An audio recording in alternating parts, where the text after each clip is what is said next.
The air smells faintly of roasted dates, warm dust, and the sweat of the midday sun, baked into limestone walls. The breeze, if you can call it that, is the kind that sighs rather than cools, just a lazy swirl of air, dragging along the scent of camels, cardamom, and old ambition. You are standing in the city of Niani, capital of the Mali Empire, sometime in the early 1300s. The air is still, and so are you.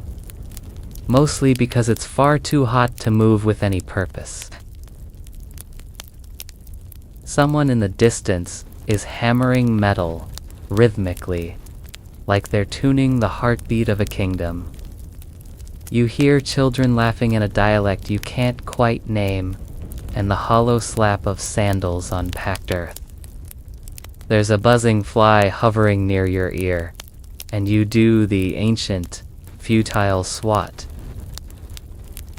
that generations have passed down. Some things never change. You are about to follow the journey of a man who did what few rulers ever dared. He left his throne behind. He took with him an entourage so large, so weighed down with gold, that the economy of entire cities buckled beneath its generosity.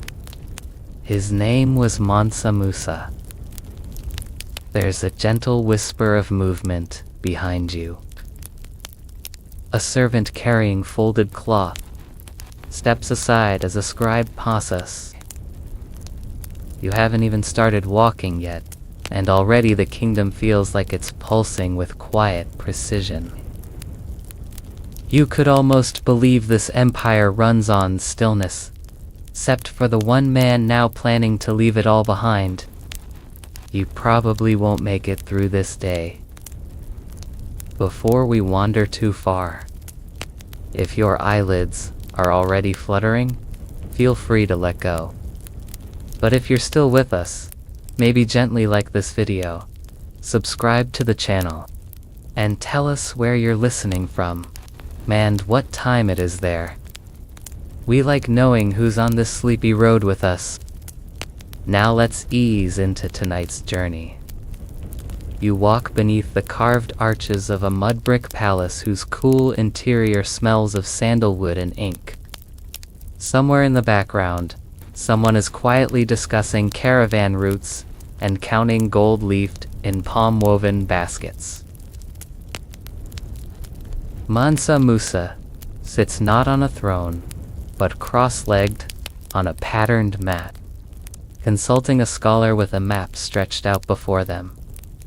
He's not dressed in glitter, just soft linen robes and eyes that weigh every sentence. Outside, the city waits. Niani isn't loud or showy, but it's powerful in the way a slowly boiling pot is powerful you. Dante notice what it's doing, till it's too late to stop it. Merchants speak at the corners of streets, in an Arabic. Brass ornaments catch glints of sun. Nearby, a woman stirs a clay pot with spices that once traveled the same trade routes. The king is about to walk. One major fact here: Mansa Musa ruled the Mali Empire from 1312 to 1337, and under him, it became one of the richest and most expansive empires in African history. His pilgrimage to Mecca in 1324 wasn't just religious.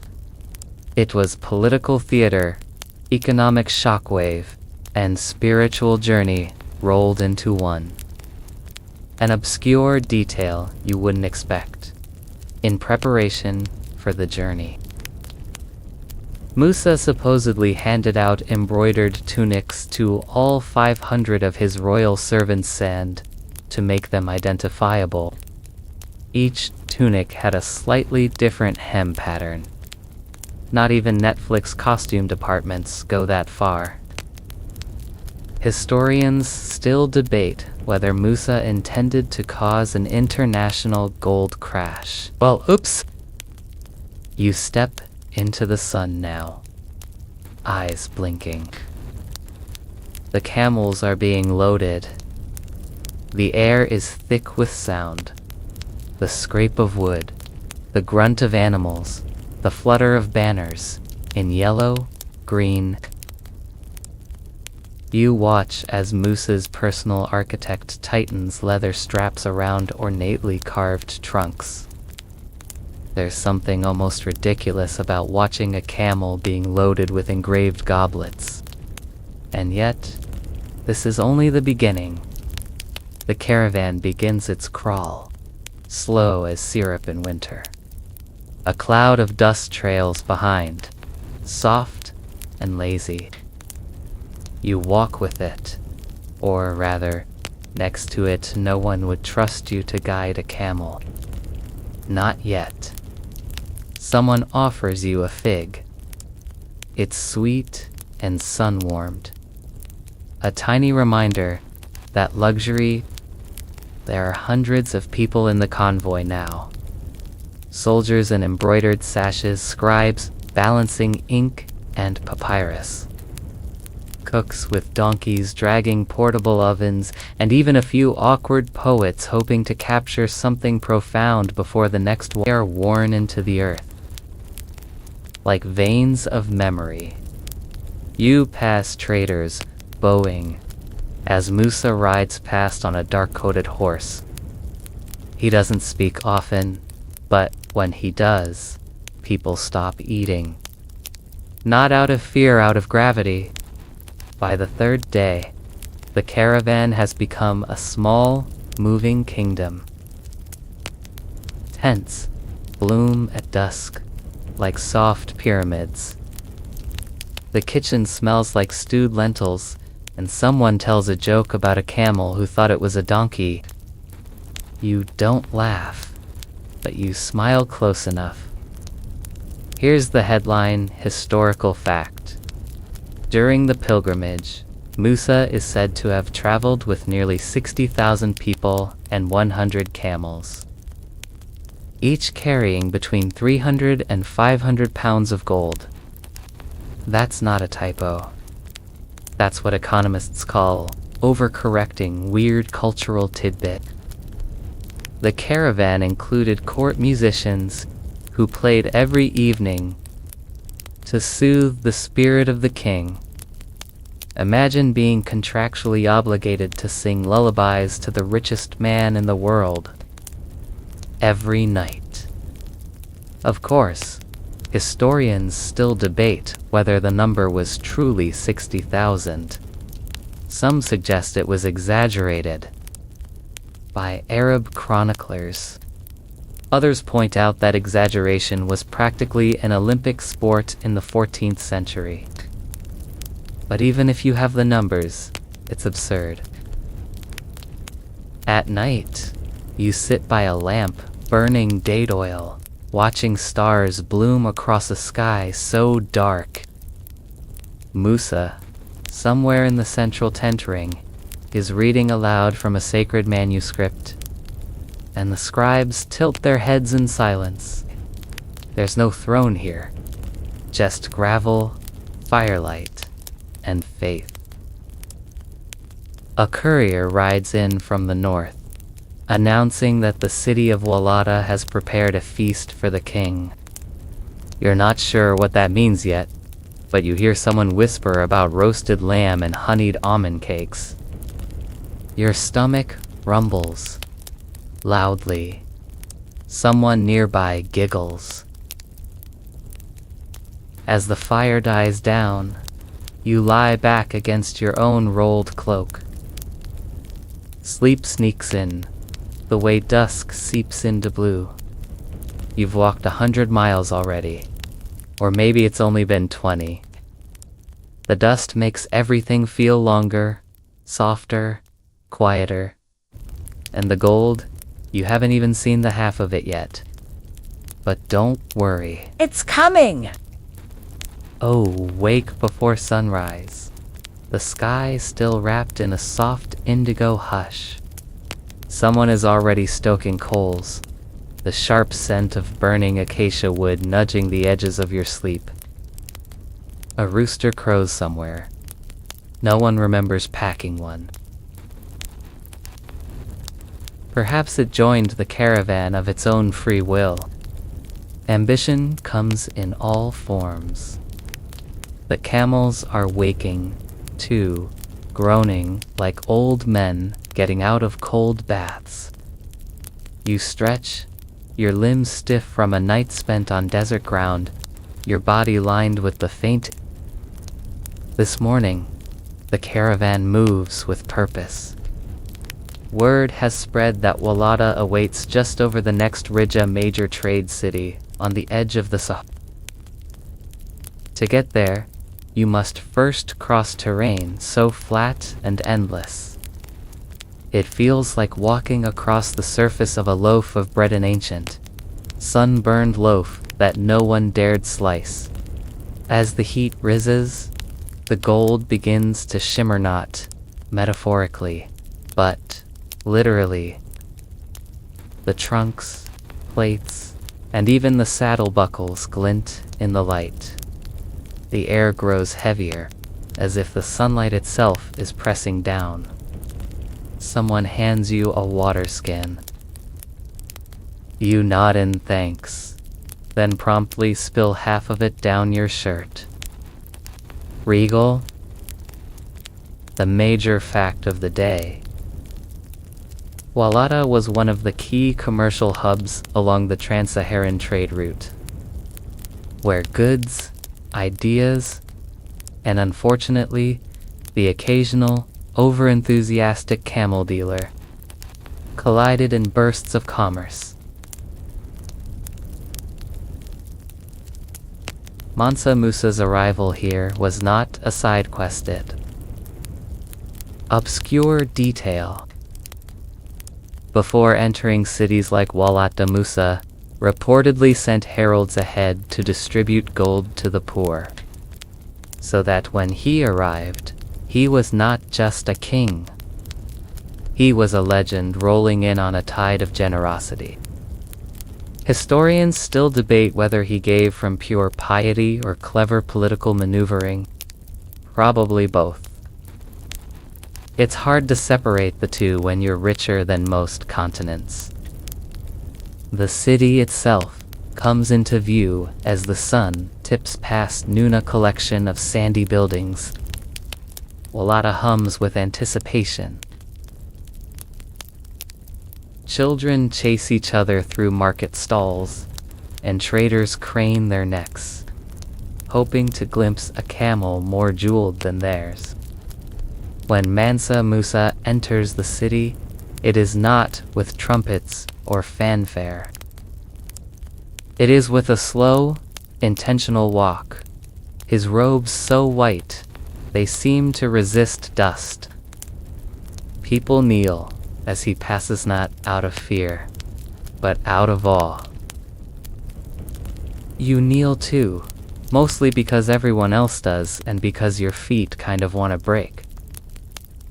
The king stops to speak to elders, hands out gifts of gold diners, and nods to scholars who have brought ancient scrolls to share.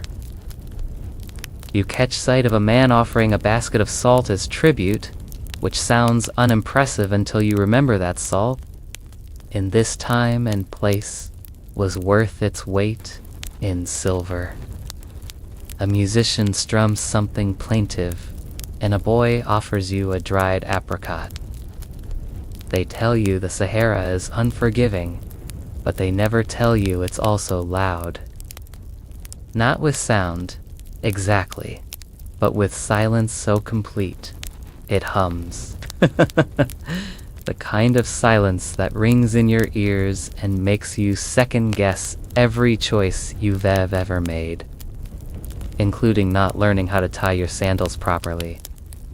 The sun has barely risen, Yet the heat already has ambition. You walk beside the caravan, the sand crunching softly underfoot, while winds carry whispers from dunes shaped like sleeping giants. The line of camels stretches to the horizon. It looks less like a convoy and more like a religion in motion. The morning ritual unfolds. Tents packed, supplies divided, heads wrapped in cloth to keep sand from becoming part of your personal diet.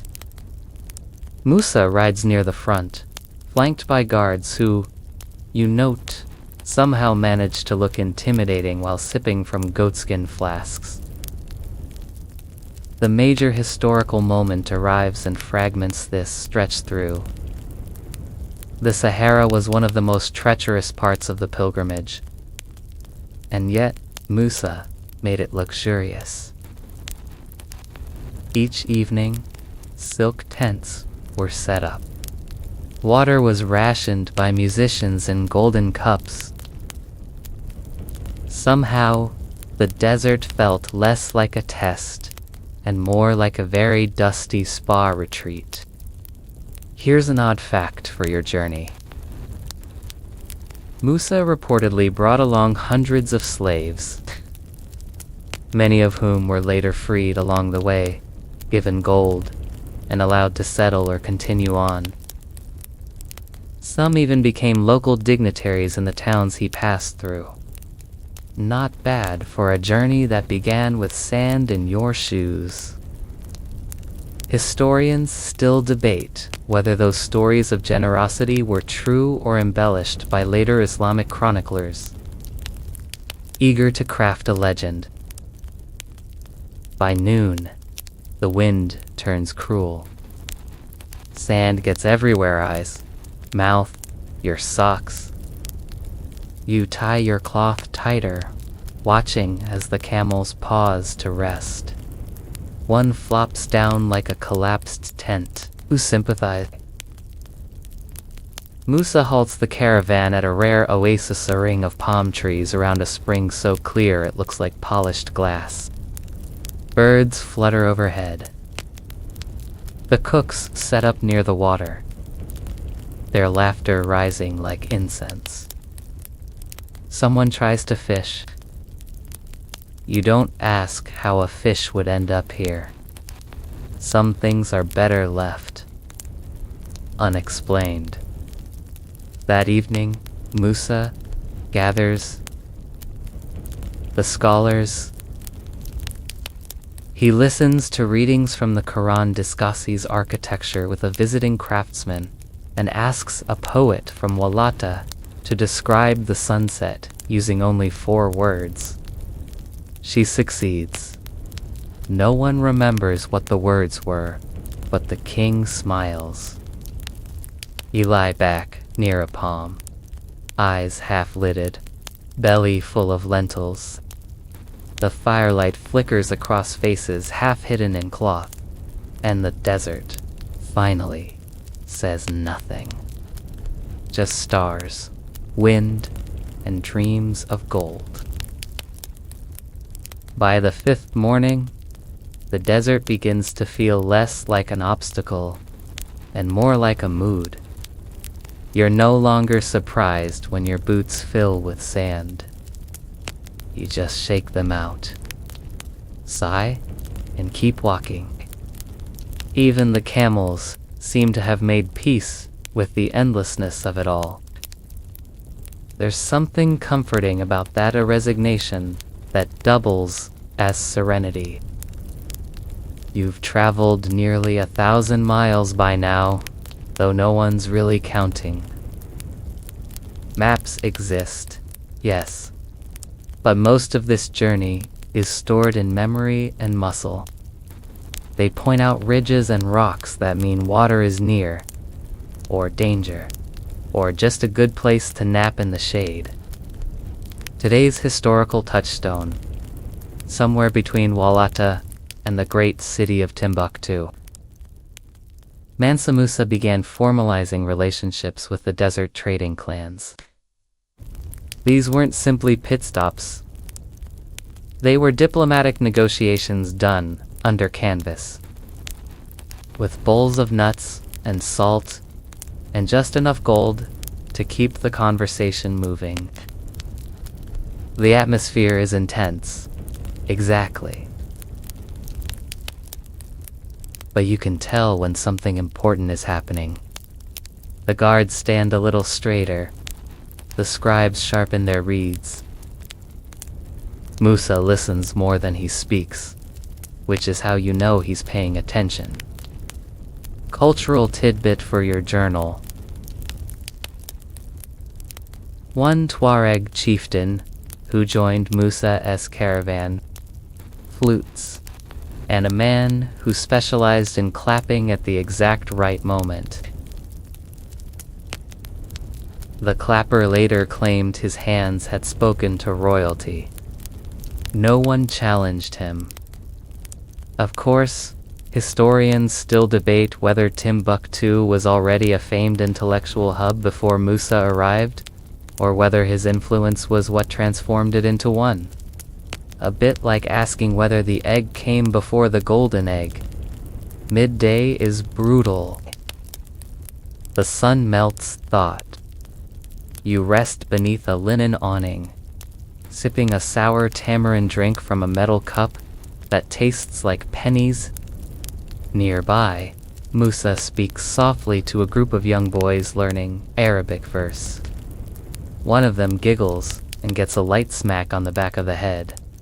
Discipline with affection. When evening falls, the desert performs its favorite trick, cooling down just enough to make you forget how miserable it was. The wind turns tender. Shadows stretch long.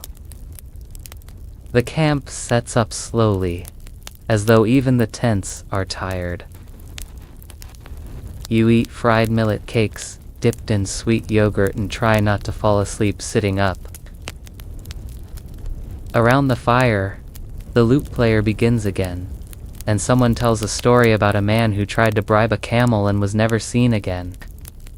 Everyone chuckles. Even the camels, probably. You sleep with a blanket wrapped around your head like a forgotten present. Timbuktu does not announce itself. It emerges slowly, like something remembered. At first, just scattered buildings, sun-bleached and low to the ground. Then more. Then crowds. Then noise. You blink, and the desert is suddenly behind you, and the city is all around. Your robes are stained. You've eaten enough dried lentils to question your life choices. And yet, the energy of Timbuktu makes your blood sit up straighter. This is no ordinary city. Even before you enter the main gates, you see students reading aloud under trees, and street vendors selling spices that smell like someone distilled autumn into powder. You pass a woman selling scrolls with painted, edgy steks. From Cairo, perhaps. Your historical postcard for this stop, Timbuktu, in the 14th century, had already become a renowned center of Islamic learning. Under Musa, it would only grow. The Sankar University, which he heavily funded, became one of the greatest repositories of written knowledge. Thousands of manuscripts. Astronomy, law, poetry, theology. It was a city of ideas long before it was a tourist destination. The strange detail no one really talks about. Some of those manuscripts were written on repurposed camel hide parchment, dyed with crushed rose petals. You've probably never sniffed philosophy, But in Timbuktu, it was apparently a thing. Historians still debate whether Musa himself ever taught or merely patronized these institutions. But what's clear is that his visit left a golden thumbprint on the city's future. Today is not about travel, it is about exchange. You watch as Musa enters the city, not with a military procession, but with scholars at his side. The local imams greet him warmly. Debates are held gentle, rhythmic, like music made of ideas. You understand maybe 5%, but it feels important just to listen. Later, you follow a group of students into a small, sun-dappled courtyard, where they're reciting verses from memory. One stumbles and is corrected softly. No one scolds. The goal isn't perfection. You spend the night on a rooftop, a borrowed quilt beneath you. The stars wide and awake. From here, Timbuktu glows like an ember. Somewhere below, someone is chanting the call to prayer, and for a brief, drifting moment, the world feels perfectly in tune. But tonight, you rest among thinkers. The morning air in Timbuktu is different, cooler, gentler, as if even the sun respects the scholarly mood. You rise slowly, joints creaking like an old manuscript binding, and stretch as the city yawns beneath you. Traders are already setting up at the market square, spreading cloths that shimmer with imported dice lapis, saffron, something suspiciously glittery that probably isn't edible. You follow the scent of fresh flatbread and fermented milk, winding your way through alleys that bend like questions. You pass a wall scribbled with what looks like poetry, or maybe laundry instructions. It's hard to tell. Around here, both are treated with equal reverence. Musa remains in the city a few days longer than planned. He's begun discussions with the imams about creating endowments wax for schools and mosques. His vision isn't just to pass through, it's to seed permanence. Here's today's key historical moment. During his time in Mansa Musa commissioned the construction of mosques, including the Jingerbur Mosque, built in 1327 by an architect from Andalusia named Abu Ishaq al-Sahili, whom Musa likely met during his travels. It still stands today, a clay brick testament to legacy, heat, and good architectural instincts. Cultural curveball al-Sahili, in addition to being a skilled architect, was also a poet and legal scholar who traveled with perfume bottles and a favorite pillow shaped like a watermelon slice. His luggage deserves a footnote. Historians still debate whether Musa's influence in Timbuktu was fully welcomed or slightly resented by local elites. The truth likely lies somewhere between thank you and please stop giving goose. This afternoon, you're invited to a tea circle beneath a neem tree. The host pours with flared tiny glasses lifted high, streams of mint tea falling like silk. You sit cross-legged on a woven mat, politely declining the third refill, then accepting it anyway. It's the custom. Nearby, Musa discusses the price of imported marble for a mosque courtyard. Someone suggests using local stone. Musa nods.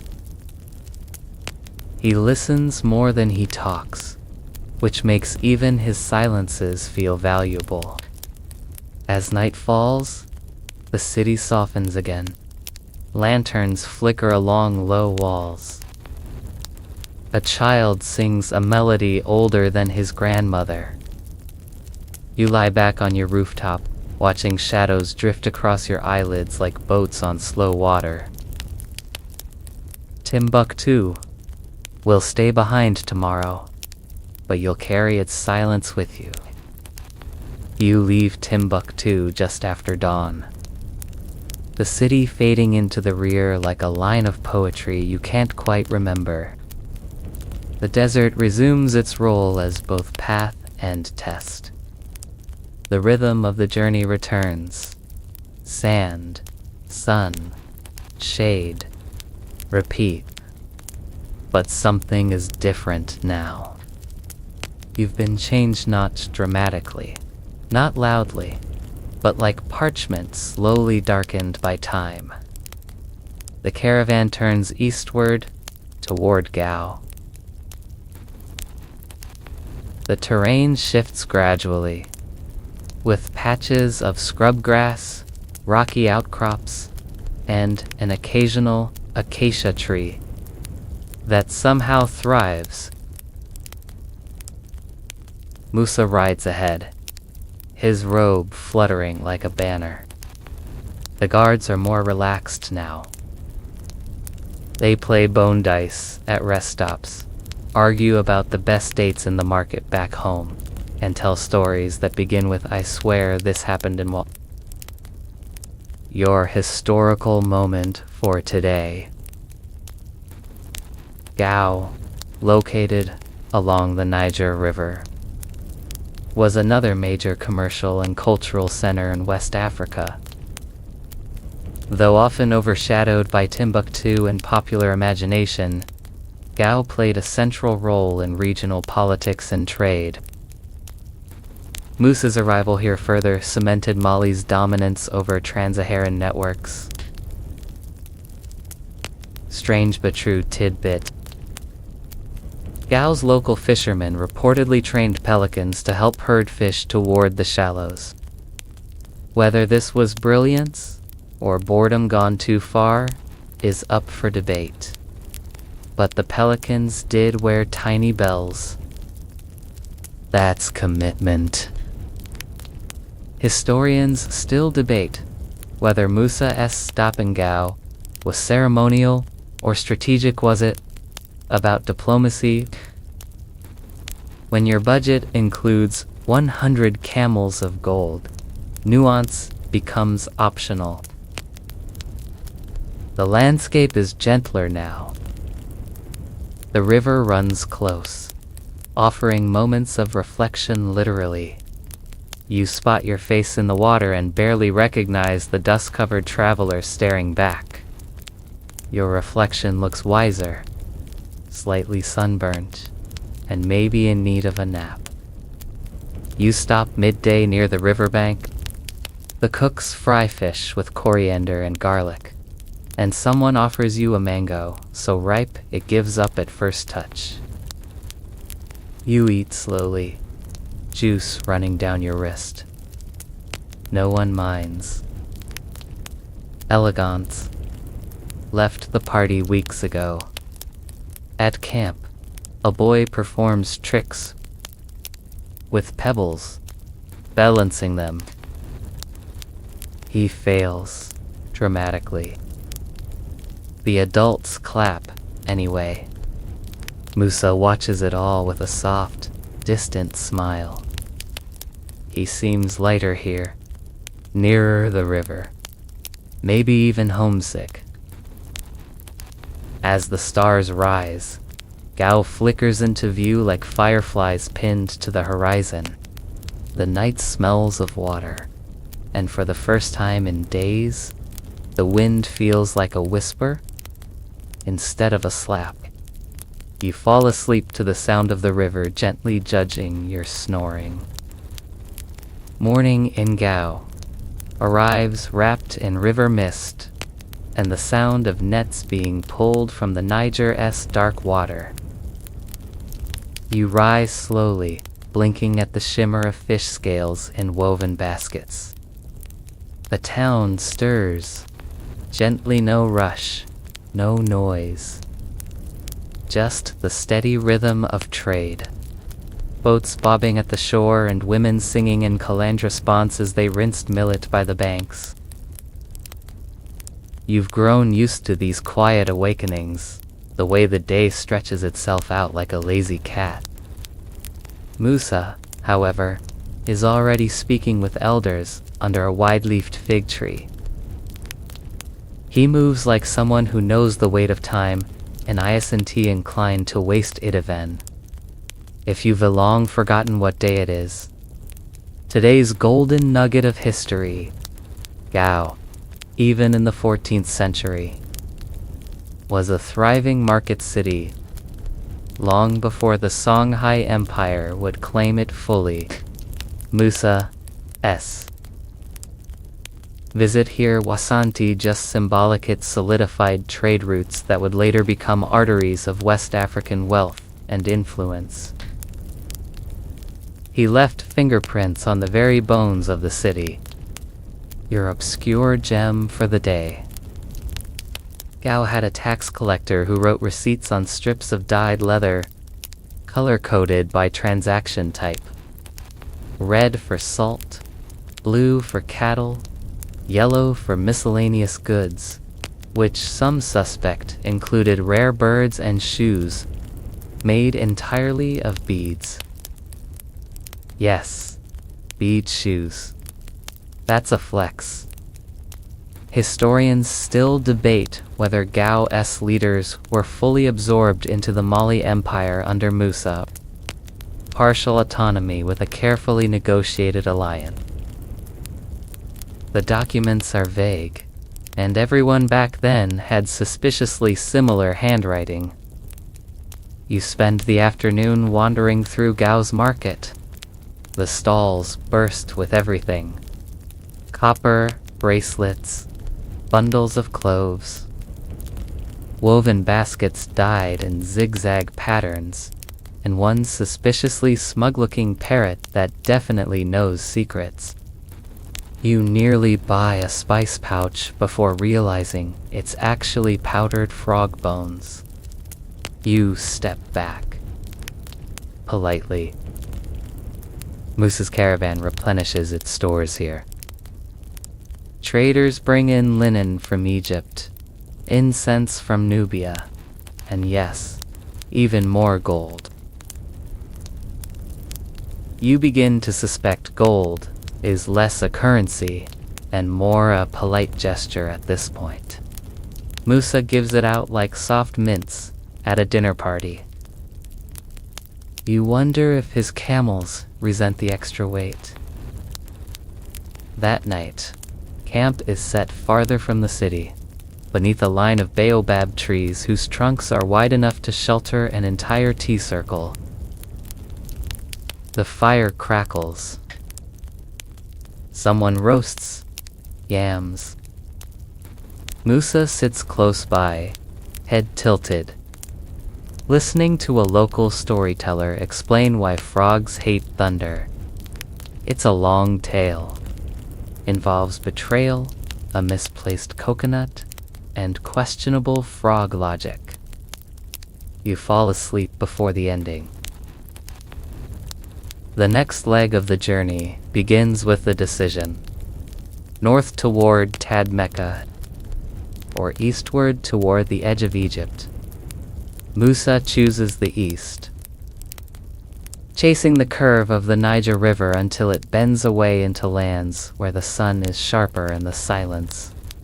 You travel for days now, long stretches where time unspools. Like a forgotten scroll, you mark progress not by cities, but by shade trees, and the flavor of each day's bread. The camels plod onward, their bells jingling faintly like a lullaby you can't quite hum.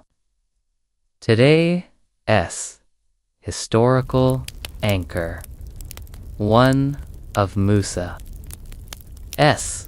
most famous acts during his pilgrimage, was the sheer amount of gold he gave away. So much, in fact, that it caused hyperinflation in regions like Cairo and Medina.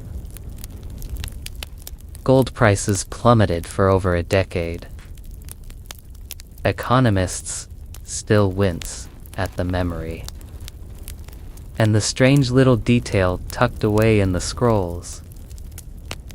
It's said that in one village along the route, the townspeople were so overwhelmed by Musa's gifts. They crafted him a ceremonial chair out of hardened goat cheese. It collapsed. Everyone laughed. The goat did not. Historians still debate whether the economic disruption was intentionally display of largesse or accidental. If it was the former, Musa may be the only man in history who broke entire markets. You spend a full week in terrain that shifts between savanna and Semades. Acacia trees give way to rockier paths, the wind sharper now, with the smell of flint and dry grass. You stop at wells that look ancient enough to remember rain. Each night, the caravan shrinks inward. The stories grow quieter, more personal. One guard recounts the time he mistook a lion for a particularly lazy camel. Another shares a song his mother used to sing to keep scorpions away. You hum along. It sort of works. Musa, meanwhile, grows more introspective. His nights are spent in study, his mornings in prayer. There's a sense that something is shifting, not just the landscape, but the man. His eyes track the stars now with more urgency, as if searching for something no scroll can explain. You camp near a ridge of red stone one evening. The wind whistles softly between rocks. Someone passes around a bowl of dates, soaked in honey and lemon. It's so sweet. It makes your teeth ache in a good way. As sleep creeps in, the only sound is the slow, rhythmic grind of camel jaws. In the distance, and the soft clink of gold, you wake to find the world turn gold not. Metaphorically this time, but literally. The rising sun scatters over the sand, catching the tiny flecks of quartz and mica until the whole desert glitters like it has been dusted by a very flamboyant god. You blink, stretch, and briefly wonder if you're still dreaming. Nope. Your boots are full of sand again. Definitely real. The caravan has moved into flatter, drier territory. Fewer trees, more wind, less water. But the rhythm of travel remains soothing. Walk, rest. The camels have accepted you now. One of them even lets you pet its neck, though. It immediately sneezes on you. Affection is complicated. The historical takeaway for today. Musa's route to Mecca took him through dozens of smaller towns and villages, many of which aren't widely remembered. But local accounts suggest he made it a point to invest in each one leaving. Behind wells was planned obscure delight. In one desert town, It said the children sang a welcome song. They wrote for Musa, "Please, don't give us a camel, we don't know where to keep it." He gave them a camel anyway, and a basket of gold, and a traveling tutor, just in case. Historians still debate the accuracy of these smaller tales. Oral traditions are fuzzy, and no one kept receipts for gifts of goats or poetry. But the consistency of generosity in the records is hard to ignore. You pause at a midday oasis, a rare splash of green where palm trees bend like sleepy dancers and frogs croak with impressive sarcasm.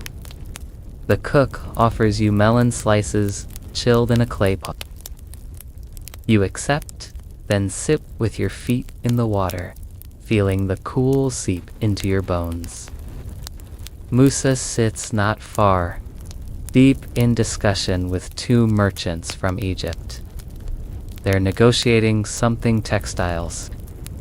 Musa speaks softly, but you can hear the subtle authority in his tone. He doesn't command. He persuades. That's the real wealth. As dusk settles, the wind carries the sound of a single flute drifting across camp. A young girl hums along. Someone is baking flatbread in hot sand. You taste a piece. It's smoky, chewy, perfect. A bite of survival. You sleep under the stars, counting them like lazy sheep. You only make it to 12.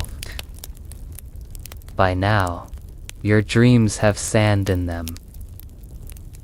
The desert is not a place you cross. It's a presence you travel with. It presses in around you, all sky and wind and silence. You've stopped checking how far you've come. You just wake, walk, and let the days fold into one another like parchment. The caravan moves east, shadows growing longer each morning, your body adapting in strange ways. You find yourself craving salt more than sweets. Your ears now twitch at the distant sound of camel hooves. You can spot a mirage from a real well with about 72% accuracy. Progress. Your historical insight today. Long before reaching Mecca, Musa reportedly encountered nomadic tribes and offered gifts. These weren't grand cities or famous just desert folk traders, scouts, farmers, living along the fringe. And yet, Musa still shared gold, scholars, and tools. It wasn't charity. It was diplomacy dressed as kindness. Your obscure detail to savor. One tribe along the Sinai Peninsula, impressed by Musa's generosity, swaying ritual where participants held gourds filled with pebbles and moved in time with the sound of camel bells. It's still performed once a year. Musa would have applauded, quietly. Historians still debate whether these encounters were as widespread as chroniclers claimed. Some say Musa's court historians added these stories to bulk up the legend. Others argue the scale of his wealth made even small visits unforgettable. It's quiet, too quiet. Then someone pulls out a hand drum and taps a lazy rhythm. Others join in.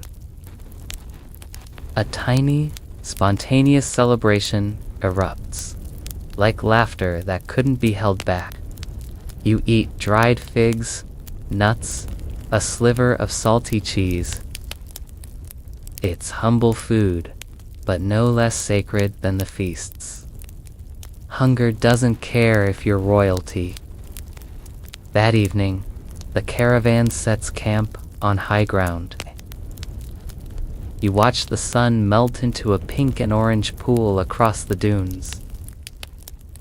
Musa, as usual, disappears into his tent with a scroll and a bowl of lentil stew. You stay outside, wrapped in your blanket, sipping sweetened tea. The stars above feel a little closer now. Not friendly, exactly just familiar. The wind whistles. Someone snores. You wake to the sound of and you drift again, steady, barely louder than the whispering wind. A handful of voices carried on the early dawn air, smooth as polished river stones. The sun is still a rumor behind the horizon, painting the sky the soft gray of unfinished parchment. You rub your eyes. Someone offers you water. It tastes faintly of clay and mint. The chill of night still clings to your robe, but you know it won't last. The heat is patient, always waiting its turn. Today, the journey resumes with a different kind of anticipation. Cairo is nearing dot. Yes, that Cairo, city of minarets and scholars, gossip and gold. Musa is quiet this morning, his brow furrowed as he reviews a map etched with Arabic script and greasy thumbprints. Even the camels seem to sense the mood. They grunt less. They walk straighter. Or maybe that's just your imagination finally giving them personalities. Your historical anchor today, Mansa Musa, entered Cairo around July 1324. His arrival was anything but subtle.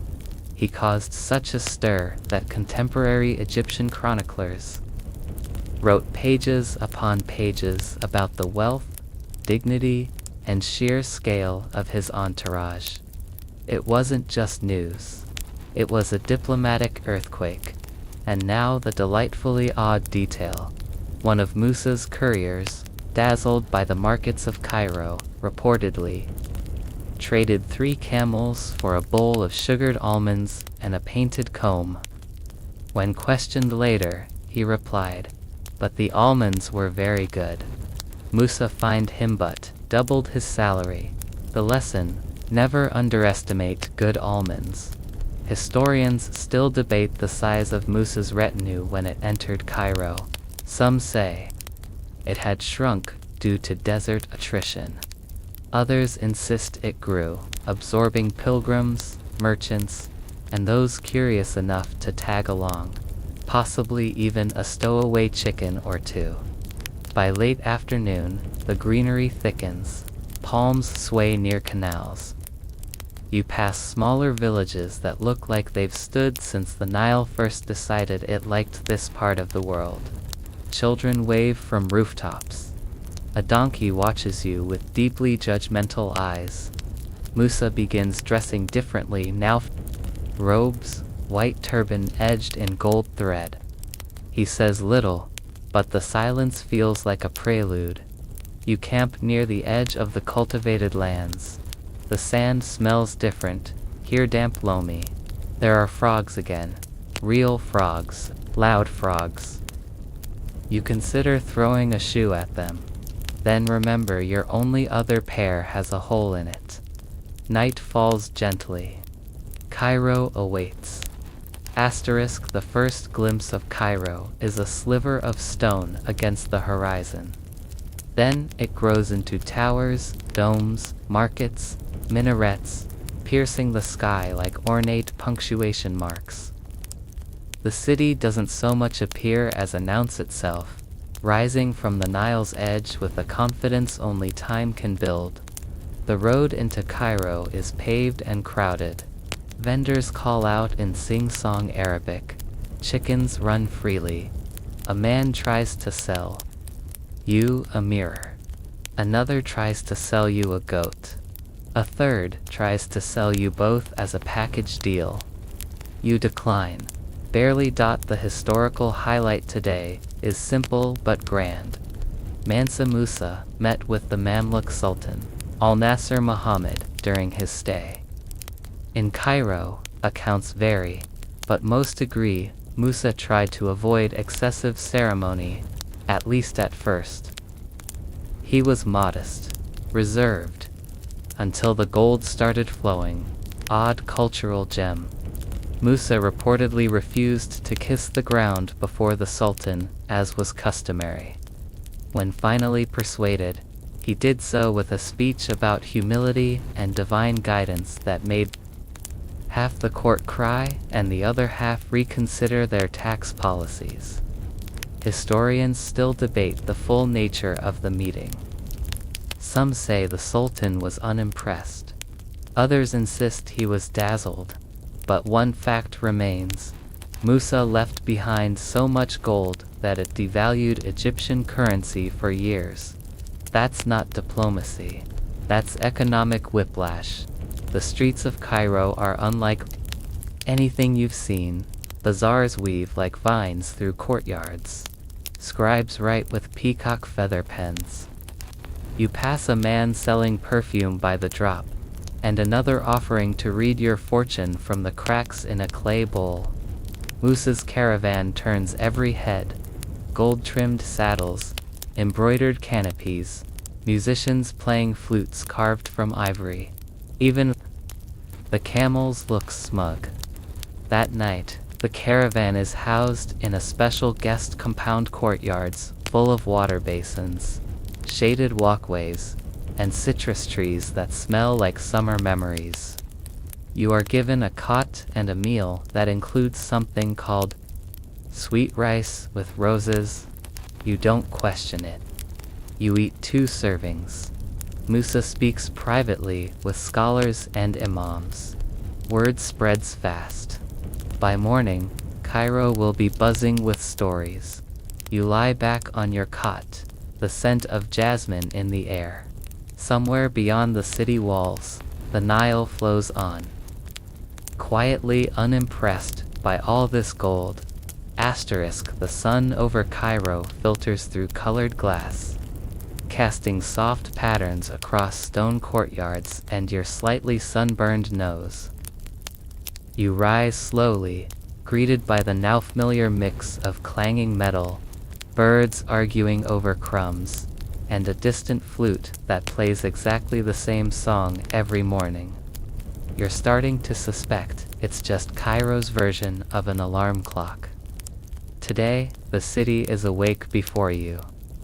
Streets teem with movement merchants rearranging spice pyramids, scholars pacing beneath fig trees, and stray cats absolutely running the place. You step over one who barely blinks at your existence. You bow slightly in respect. Here's your golden thread of history for the day. Musa's visit to Cairo wasn't just a glittering spectacle. It was an education in cultural exchange. While there, he requested and received permission to build mosques and libraries back home in Mali using Egyptian scholars, architects, and legal experts. His wealth opened doors, but his curiosity walked through them. And now for something sweet and odd. Musa reportedly sent a servant to buy 100 writing quills, and returned with a crate of candied quail eggs instead. Whether it was a misunderstanding or a snack-related rebellion, no one knows. The scribe assigned to record that day just wrote, "The ink was delayed." Historians still debate how much gold Musa gave away during his time in Cairo. Some records suggest he flooded the market with such generosity that it took over a decade for prices to stabilize.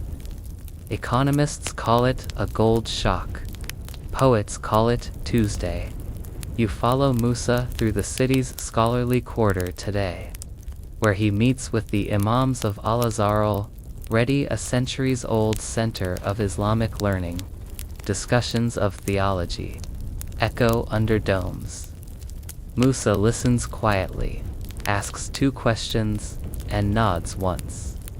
You don't catch the words, but the moment hangs in the air, like calligraphy on silk. Later, you visit Cairo's gold bazaar because, of course, there is one. The traders try very hard not to stare at your caravan's purses, which are full to the point of structural concern. A boy offers to shine your sandals with imported river oil. You say no. He does it anyway. Then charges you a copper dinar. As the sun leans west, you retreat with the others to the guest compound. Musa sits with his scholars under a grapevine trellis, sipping cool water with sprigs of mint. He reads a letter from back home, news from Niani. His brother has sent word of new construction projects already underway. You catch a glimpse of a small smile, just a twitch at the corner. That night, as you lie in your cool stone room, the muezzin's call echoes across the rooftops. Cairo hums around you, not sleeping, just breathing. The city doesn't rest. It waits. And tomorrow you'll move again. Departure from Cairo begins with paperwork. Of all the things you thought might slow down a gold-covered king, bureaucracy wasn't high on the list, but here it is. Scribes bent over scrolls, signatures flowing like streams, officials in robes that scream, "I have read every footnote." The sun climbs slowly, hazy behind thin clouds. Even the camels seem to sense the change. They grunt less, shift more. One stares pointedly at your sandals again. You're starting to take it personally. Musa is unhurried. He gives a final audience to the Sultan's envoy, offers gifts of gold because, of course, and donates a full crate of manuscripts to the city's main madrasa. One scribe looks like he's about to weep with joy, or stress, possibly both. The historical pillar of today. Musa didn't just spend his gold, he invested it in people. His caravan back from Cairo included architects, scholars, and jurists, many of whom would return to Mali and reshape its intellectual and spiritual life. He brought back more than memory. He brought method. And your obscure curiosity. Among the returnees was an Egyptian perfumer who insisted on crafting a new scent for Musa's court using rose oil, sandalwood, and something called desert myrrh. It reportedly smelled like ambition and clean linen. Sadly, no samples survive. Historians still debate how many people returned with Musa. Some say it was a dozen. Others suggest dozens more: laborers, scribes, even street performers who impressed the king during their lunch breaks. You walk alongside the caravan as it crosses Cairo's edge, the city slowly folding behind you like a closed fan. The Nile sparkles to your right, a quiet giant, still moving eastward. A woman on the roadside hands you a lemon and honey pastry. You thank her with your eyes and 3 crumbs. The road grows quiet by afternoon. The clamor of Cairo fades. What's left is wind, wheels, and the rhythmic beat of hooves. The dessert returns, but this time, it feels different, less like an exile, more like an old friend who only visits when you're ready to listen. Camp is set in a wide clearing just before the salt flats begin. Fires flicker, the smell of rice and cumin drifts lazily. Musa sits with the perfumer and a scholar, comparing texts by lamplight. They speak of astronomy and baking. You don't know which is more sacred in this moment. The stars blink back into existence. You sleep with Cairo, tucked into your dreams. Oh, you wake to the sound of salt crunching under camel hooves. The terrain has changed again, flat, pale, and endless. The great salt flats stretch before you like someone spilled flour across the earth and forgot to sweep. The wind is sharper here, slicing through robes and patience with equal efficiency. Everything smells faintly of minerals and sweat. You chew a breakfast of dates and flatbread that tastes like the concept of toast. The cook insists it's fresh. You nod politely. The desert doesn't allow for drama. Today's historical cornerstone, Mansa Musa, ever the planner, arranged for salt to be transported back to Mali on the return leg of his journey. Salt was not just seasoning, it was currency. In some parts of West Africa, it was traded ounce for ounce with gold. The phrase "worth your salt" wasn't metaphorical, it was economics with a side of dehydration. And the weird, wonderful tidbit: some merchants along these salt roads used slabs of salt as benches in their shops. A traveler once wrote that he sat down to rest in a stall and was charged for wearing down the merchandise. No word on whether he got a receipt. Historians still debate whether Musa's interest in salt was commercial foresight or simply a logistical decision. Salt preserved food, after all. But his caravans never traveled without it, and his empire's control of key salt mines became one of the pillars of Mali's wealth. The day stretches on, the landscape repeating itself in 1,000 subtle shades of pale. You stop at a tiny outpost built from baked mud and camel bones. A child offers you a handful of roasted locusts. You pretend to drop them accidentally. The child laughs. You hand over a bronze coin anyway. Musa's pace is slower now. He rides beneath a canopy of dyed cloth, surrounded by scholars discussing the hadith invoices softer than the wind. The mood of the caravan has changed, less spectacle, more reflection. It's no longer a parade. It's a pilgrimage fulfilled. Evening camp is pitched near a salt mound that sparkles under moonlight. The cook adds a pinch to the stew and swears it's the famous northern dust. It tastes like pride and pepper. You have seconds. You fall asleep on a bedroll that crackles with residual salt, dreaming of soup and sandstorms. Morning begins with an argument between two camels, loud groaning, indignant. You can't tell what it's about, but the smaller one wins. Naturally, you sip water slowly, feeling the heat already building before the sun has even cleared the dunes. The caravan has re-entered true desert. Dunes stretch and curl like sleeping. Giants wind-carved and sly. Every step feels slightly uphill, even when you're sure it's not.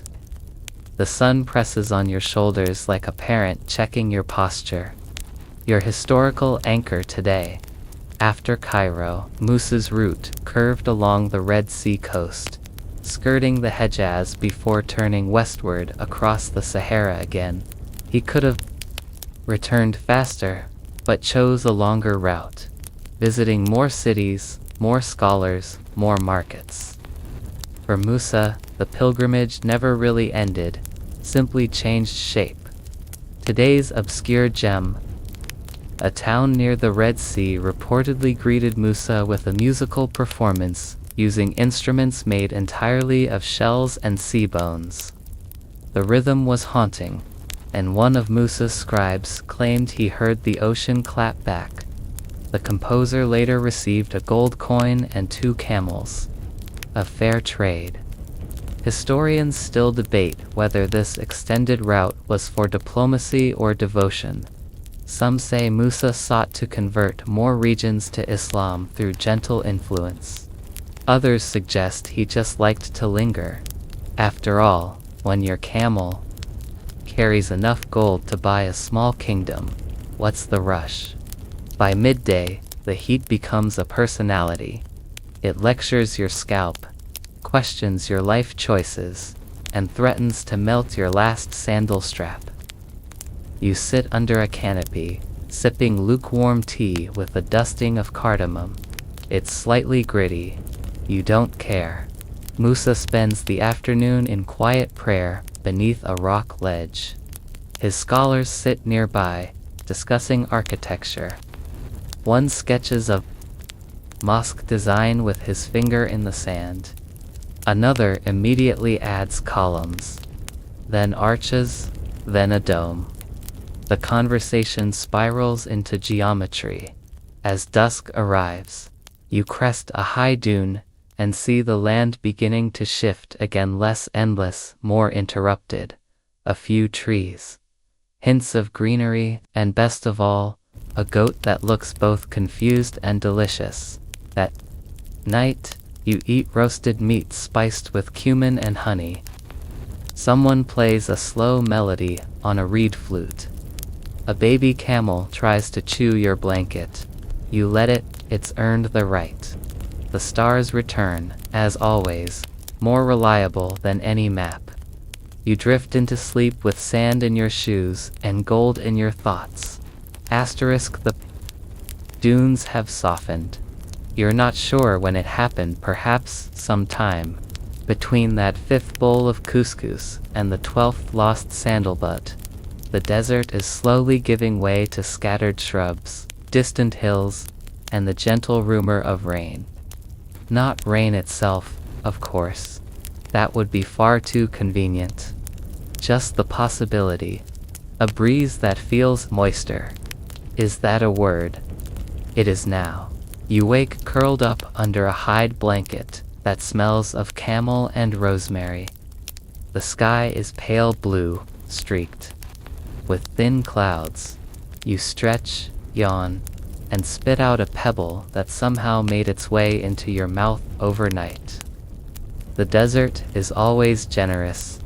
Today's historical anchor. On his return journey, Mansa Musa passed through several smaller cities on the southern edge of the Sahara, places not on the original itinerary. He brought gifts, he brokered peace between feuding merchants. In some areas, he even helped settle disputes over land and trade rights. His influence didn't end in Egypt, it rippled outward. And here's your strange tidbit. In one village, Musa is said to have been welcomed with a local tradition. Perfumed wrestling. Yes, 2 champions would oil themselves with scented balms, then wrestle in a sand circle while children threw petals and cheered. Musa declined to participate. His advisor, however, reportedly gave it a shot. He lost dramatically. Historians still debate whether this portion of Musa's journey was spontaneous or strategic. Some argue he adjusted his route to respond to local conflicts. Others suggest he simply got lost and turned it into a goodwill tour. Either way, the story's stuck. You pass one of those villages today, mud brick homes with thatched roofs and gardens of cassava and okra. Children run alongside the caravan, giggling and tossing flower petals at the camels. One hits you square in the nose. You pretend not to flinch. Dignity is hard. Musa's mood is lighter these days. He laughs more. He speaks with the scholars in a mix of Arabic and Mand. And once, he even joins in a song about mangoes that has exactly 3 verses too many. Lunch is fried plantains and rice with peanut sauce. You eat until the spice makes your eyes water, and then you eat more. It's not penitent spiritual growth. The sun dips lower. You make camp near a grove of baobab trees, their thick trunks like silent, patient giants. Someone reads aloud from a scroll, a poem about journeys and stars and shoes that never quite fit. You recognize yourself in the verse. You fall asleep to the creaking of trees and the rhythmic breathing of camels. Somewhere, Someone is still singing about mangoes. Somehow, it's comforting asterisk by now. The concept of home has started to glow on the horizon, not yet visible, but felt in the bones. The air grows heavier, sweeter, the trees thicker, the ground redder. This is no longer the Sahara. This is the edge of West Africa, where the forest begins to challenge the sand. The morning is cool, the sky veiled in mist. You walk quietly, each step crunching softly on dry leaves. The birds are louder here. Everything is louder here. It's like nature got bored of being subtle. Your historical anchor. On the return from Mecca, Mansa Musa's caravan, though reduced in number, was still formidable. His arrival in various towns signaled not just the return of a king, but the renewal of Mali's dominance. People lined the roads to see him. Some wept, some sang, some tried to sell him roasted peanuts. Everyone participated, and the delightful weirdness. In one of the final towns before entering Mali proper, Musa was presented with a ceremonial staff carved from kola wood. It was taller than him and topped with a golden chicken. The mayor called it the Staff of Generosity. Musa accepted it. It broke 5 minutes later when someone leaned on it. The chicken survived. Historians still debate the extent of Musa's fame by the time he returned. Did every town truly know who he was? Or did they just see the camels, the gold, the scrolls and assume something sacred had arrived? You pause. Midday beside a stream so clear it looks invented. You wash your face, your hands and finally your feet. A frog watches you with open disdain. You bow politely. That evening, the trees grow thicker. The camp is set in a clearing, alive with fireflies. The cook roasts sweet yams over coals and tells a story about a genie trapped inside a mango. It doesn't make sense. That's not the point. Musa stands quietly by a tree, staring into the woods. You can't tell if he's thinking about home or the future. Probably both. You lie back on a mat of woven reeds. The sky is deep blue now, full of stars you haven't named but still recognize. Sleep comes easily. Home is close. The first smell of home is not what you expect. It's not incense or stew or even the scent of river water drifting lazily through valleys. It's something warmer, earth after rain.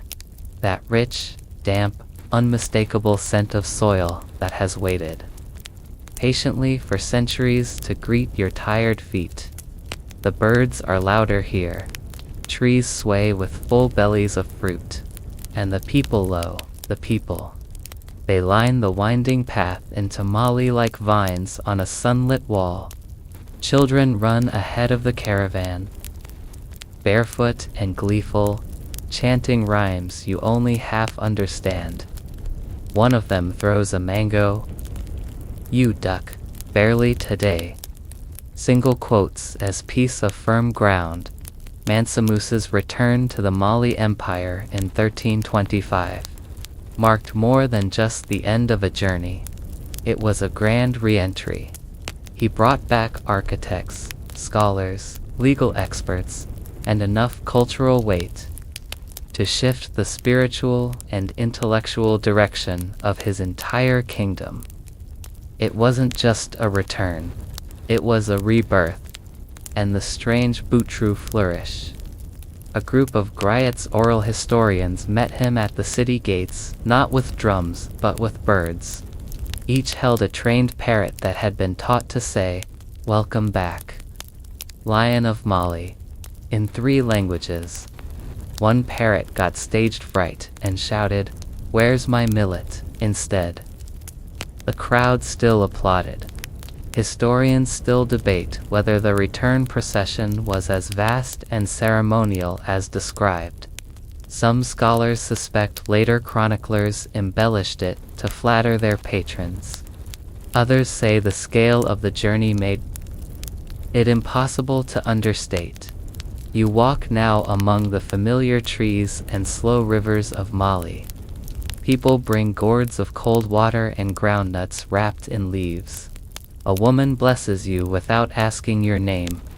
A man nods solemnly, as though he sees something sacred in the dust on your robe. Musa rides calmly, face unreadable. But when the city of Niani comes into view, stone walls, temple domes, rooftops laced with blue cloth, you see him touch his chest. Once quietly, camp that night is in the royal courtyard. You are fed by palace cooks who weep as they lay down rice into your bowl. Someone hands you a cloth to wipe your face. You realize you're crying too. You sleep inside stone walls for the first time in months. The bed is soft. The silence feels like silk. And yet, the wind still sounds like camel bells. The palace smells of cedar and citrus. You wake to the rustle of silk curtains and the faint echo of sandals on polished stone. A servant brings you tea steeped with mint and lime peel. You drink slowly, letting the heat settle your bones. You've forgotten how luxurious stillness can feel. Mansa Musa has already begun his work. No parade, no speeches, just scrolls, meetings, and lists. You peek into the council chamber maps, spread across low tables, translators debating over ancient texts, scholars sketching mosque layouts in charcoal and sand. Your historical moment today, the returning Musa began a vast construction campaign. He commissioned new mosques, schools, libraries.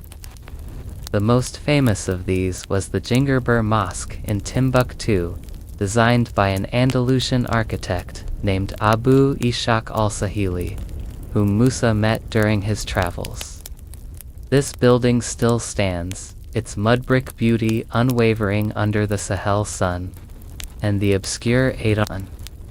Before agreeing to design the mosque, al-Sahili reportedly asked for an ostrich feather fan, 2 bowls of goat yogurt, and a private hut to listen to the walls of the earth. No one asked what that meant. They just built the hut. Historians still debate the degree to which Musa's return reshaped Mali. Was it a top-down transformation, or did change ripple more slowly through smaller villages, carried by traders and tales? As usual, the answer lies somewhere between a sermon and a rumor. You wander the palace grounds today, reacquainting yourself with stone paths and shaded archways. The air here is different, less dusty, more deliberate. You pass a courtyard where scribes are teaching children how to write their names in Arabic. One boy writes his backward. The teacher gently corrects him. Twice. In the afternoon, a meeting of artisans fills the air with plants, woodworkers, bricklayers. One man swears he can make windows that sing in the rain. No one argues with him. Everyone wants to believe. Dinner is thick stew served with spongy millet bread.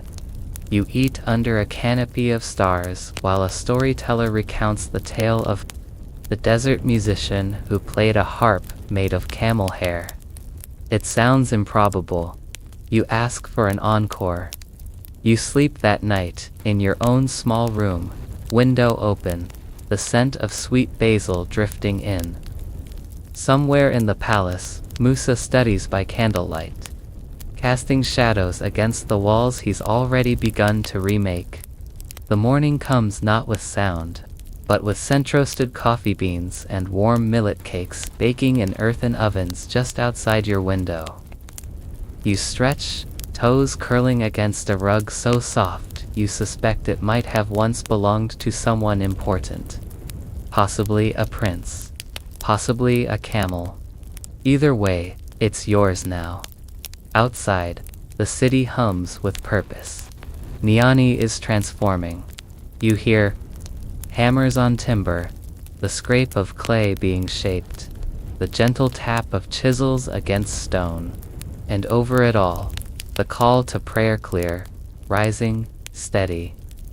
You follow it to the rooftop, where the sky is brushed with early gold. Today's historical anchor, Mansa Musa's return, was more than a political event. It ignited a cultural renaissance. Under his rule, Timbuktu blossomed into one of the most significant centers of Islamic learning in the world. Scholars came from Cairo, Fez, and even as far as Damascus to study law, astronomy, medicine, and poetry in the sandy halls of the Sankar University. Now the odd detail to savor. According to one traveler's account, Musa insisted on hiring a man whose sole job was to carry a brass incense burner behind him during important meetings. The scent was said to be calming, assertive, and slightly intimidating. Kind of like Musa himself. Historians still debate whether Timbuktu's scholarly boom was directly caused by Musa's actions, or if it was a natural evolution of trade and geography. As with most great cities, the truth probably rests on a pile of scrolls and half-finished tea. You spend the day watching builders hoist cedar beams into place, aided by ropes made from woven palm fiber. They move slowly, but with the confidence of those who know the shape of ambition. You sip hibiscus tea from a brass cup and listen to Musa speak with an Egyptian mathematician about building orientation and lunar calendars. In the afternoon, a messenger arrives from the edge of the empire, bringing news of a new salt deposit found near Tui. Musa listens quietly, then smiles. A small one, but genuine. You've seen that smile before on dunes, under stars, in the hush of Cairo's courtyards. It's the look of a man who sees further than the map. You end the day in a garden blooming with marula trees. Someone plucks a fruit, slices it, hands you a wedge. It's tart and sweet and sun-warmed, like memory made edible.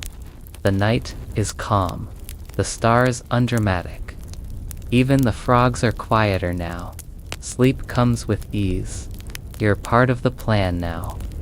Asterisk this morning, the scribe assigned to you brings 2 scrolls and 3 complaints.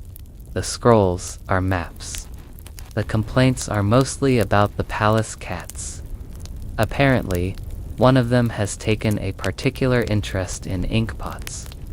You offer your condolences and a strip of dried mango. You walk through the palace corridors with new eyes now. Everything feels both older and more awake-like.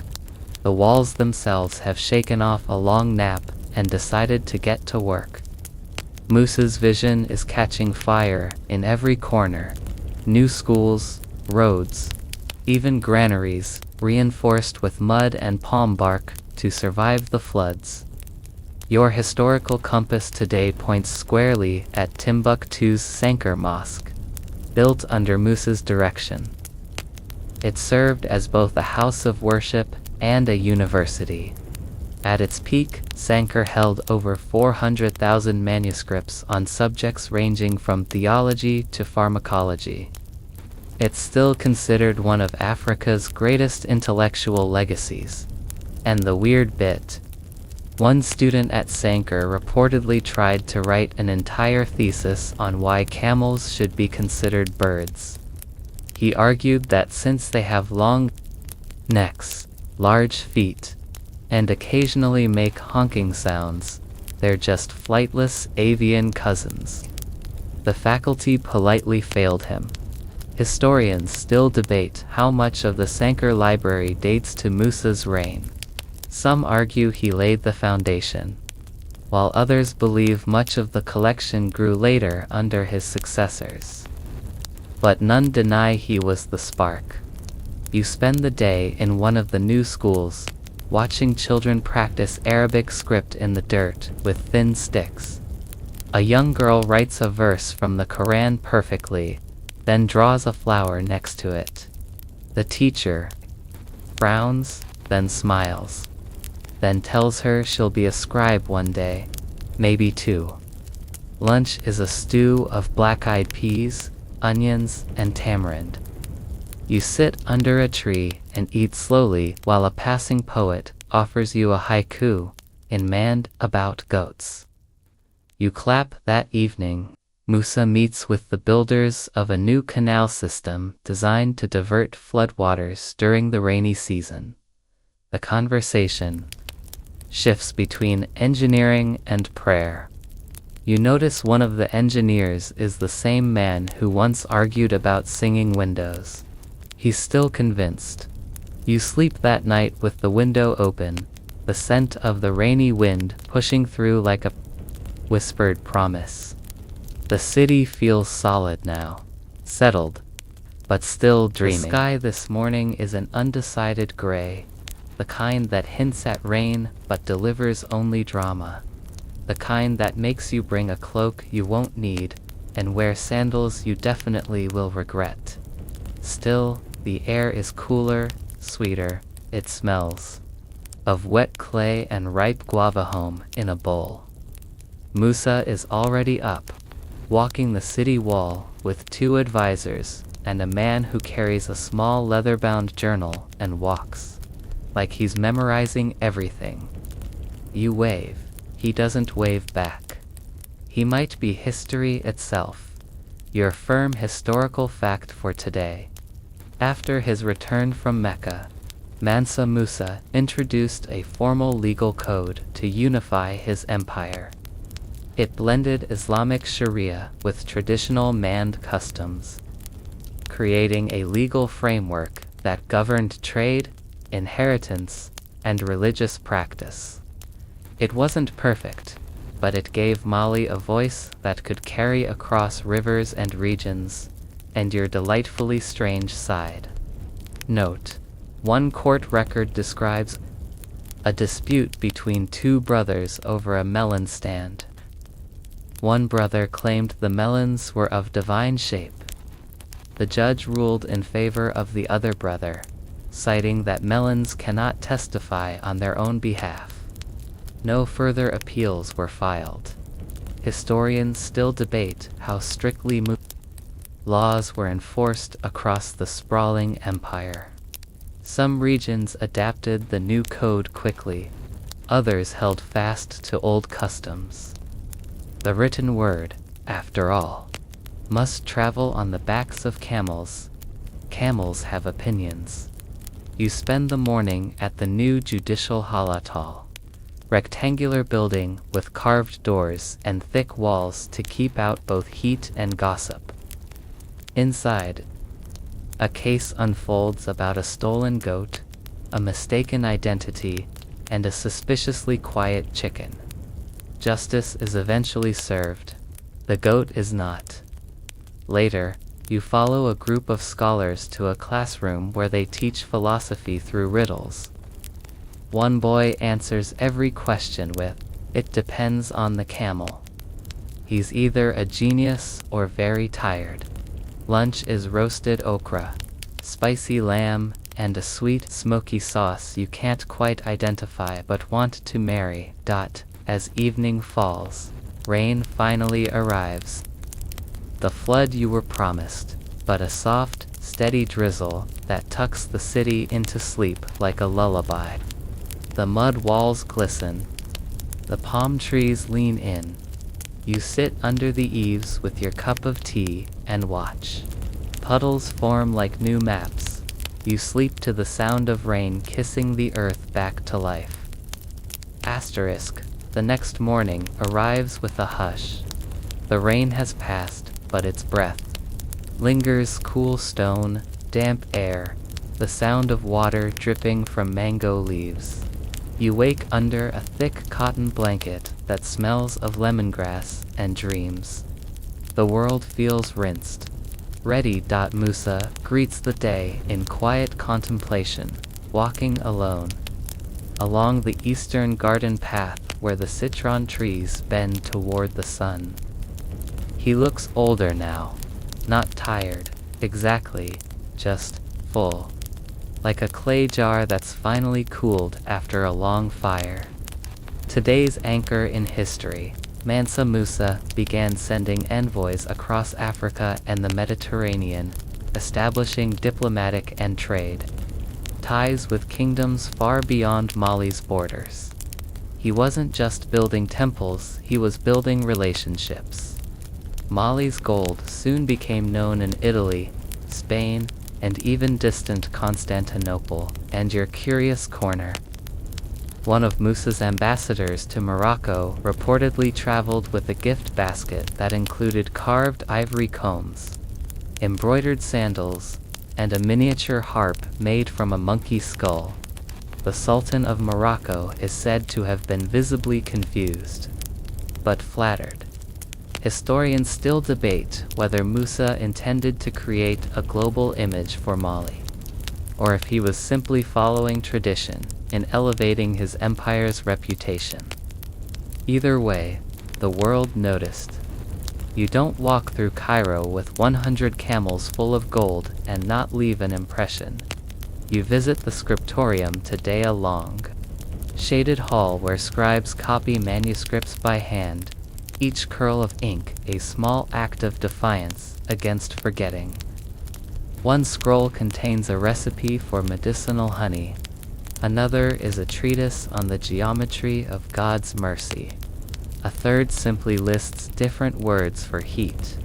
There are 17. You try your hand at calligraphy.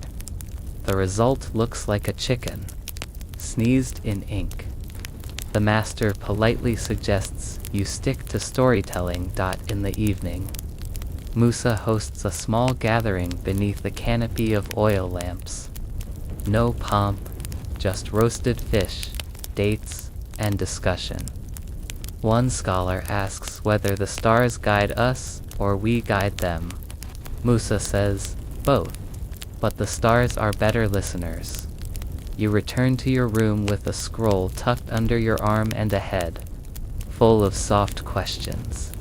You drift off before you can answer any of them. Asterisk, you wake before the call to prayer today. The sky is still dim, the stars stubbornly refusing to leave, as if they too have grown fond of this place. You wrap yourself in a light shawl and step outside. The courtyard is empty, save for a cat preening itself with royal entitlement. You nod. It does not nod back. Musa is already seated beneath the fig tree, alone, sipping something dark and steaming from a cup carved of horn. He doesn't look up, doesn't need to. He knows you're there. The air carries a quiet weight, like a chapter preparing to close. Today's historical note. Toward the final years of his reign, Mansa Musa continued to centralize his empire's administration, appointing trusted governors Farbas to distant provinces. These officials were often relatives or loyal allies, sent with both armed guards and books. His aim was not just control, but continuity, and today's bizarre delight. One Farba was said to ride a camel, decorated with gold tassels and blue feathers. When asked why, he replied, "So the wind knows which way I'm going." Local children nicknamed him Birdman. Apparently, the camel refused to travel without music, so it got a drummer. Historians still debate how effectively these governors upheld Musa's policies. Some managed regions peacefully, others ruled with the grace of overturned baskets. But the structure endured. Mali's system of appointed rule remained long after Musa's gold had cooled. You spend the morning wandering the outer markets, less grand than those in Cairo, but no less alive. Women sell calabash bowls etched with poetry. A boy offers smoked fish wrapped in banana leaves. You buy one. It's spicy enough to make you see visions. Good ones. Musa appears in the square around noon, walking alone. No guards, no fanfare. He greets vendors by name, accepts a small bowl of stew, hands out polished stones to a group of children. One of them gives him a feather in return. He tucks it into his belt without a word. That evening, a concert is held in the great hall drums. Choras and voices layered in a song so old it forgets where it begins. You sit cross-legged beside a scholar who falls asleep halfway through. You stay awake, not out of duty, but wonder. Night falls softly, the way parchment folds. You lie on your mat, listening to the crickets echo the rhythm of the day. Something is shifting. The final weeks blur, as the best ones often do. You wake later than usual. The city outside has quieted, not stilled, but softened. Like a festival the morning after, when garlands still sway on doorways and yesterday's music lingers in the dust. The streets are clean. The people walk slower. The sun feels ceremonial. Your historical thread today, near the end of his life. Mansa Musa commissioned the expansion of Mali's infrastructure, not just roads and schools, but irrigation systems, storage granaries, and trade posts along caravan routes. His empire wasn't just built to shine. It was built to last, and the charming oddity, a traveling engineer Musa hired insisted on using tortoise shells as water flow gauges. They know patience, he said. The system actually worked until one tortoise walked off with his own gauge. The engineer quit in protest, but his designs remained. Historians still debate the full scope of Musa's building projects. Some maps list dozens of new settlements founded under his name. Others believe these were existing villages simply renamed in tribute. Either way, his footprint sprawled across savannas, hills, and time. You walk through the new reservoir today, a crescent-shaped basin surrounded by flowering trees. A group of women wash linens while laughing at something too complex for words. You watch them work, their rhythm as fluid as the river they honor. At midday, Musa sits under a woven canopy, surrounded by students. He listens more than he speaks. One child asks, "Why did you go so far, just to come back?" Musa chuckles. "To remember what I already had," he says. The child nods, as if understanding everything. You try to in the evening, Musa writes letters. One to the Sultan of Cairo, another to the scholars in Granada. He signs them slowly, sealing each with wax the color of sunburnt clay. You carry one to the messenger yourself. It feels heavier than it should. That night, there's no feast, just silence. The kind that folds around you like a familiar robe. You sleep without dreams, and wake just before dawn, already missing something.